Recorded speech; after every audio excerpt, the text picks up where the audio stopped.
welcome to CSI TV.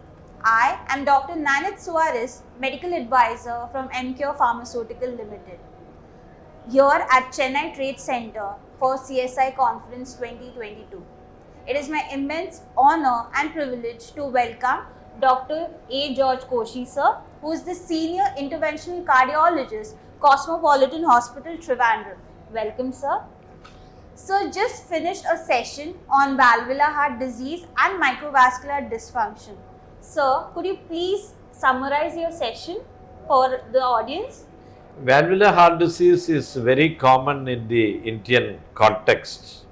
Mitral valve disease, mitral stenosis, which is vanishing in the Western countries, is still there in our country. And because of the aging population, aortic stenosis and TAVI, those are, increasing in numbers. One or two important things, aortic stenosis, proper assessment of the severity is extremely important. The usual problem, many times you just do an echo, look at the gradient from one view. So you may not be able to make a correct assessment. So it's very important that you use multiple windows, the suprasternal notch view, the right parasternal view, the subcostal view, the apical view, and then find out what exactly is the peak gradient and what exactly is the mean gradient. And number two, you should always measure the aortic valve area. And number three, make a proper assessment of the left ventricular function. And in those people who are having a low ejection fraction, then other tests may be required, like a dobutamine stress test, or you can look at the calcium score and then find out to which category the patient really comes. And when it comes to the indication for surgery in severe valvular AS, there is no controversy about two things. Number one, if the patient has symptoms, severe aortic stenosis like syncope or near syncope related to exertion, or the patient is having effort angina attributable to the aortic stenosis, there is no controversy that he is a candidate for surgery. Similarly, if there is left ventricular dysfunction, he is a candidate for surgery.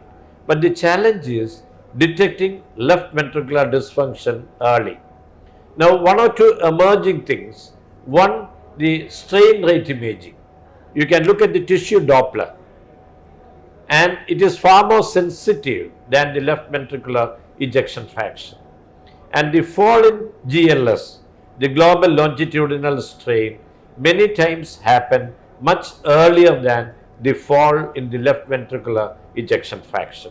So you can detect the left ventricular dysfunction earlier.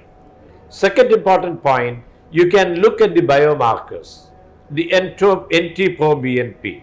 You can serially look at the NT-proBNP, and at any time, if you find the NT-proBNP is going up, that could be an indication that the individual is developing subclinical left ventricular dysfunction.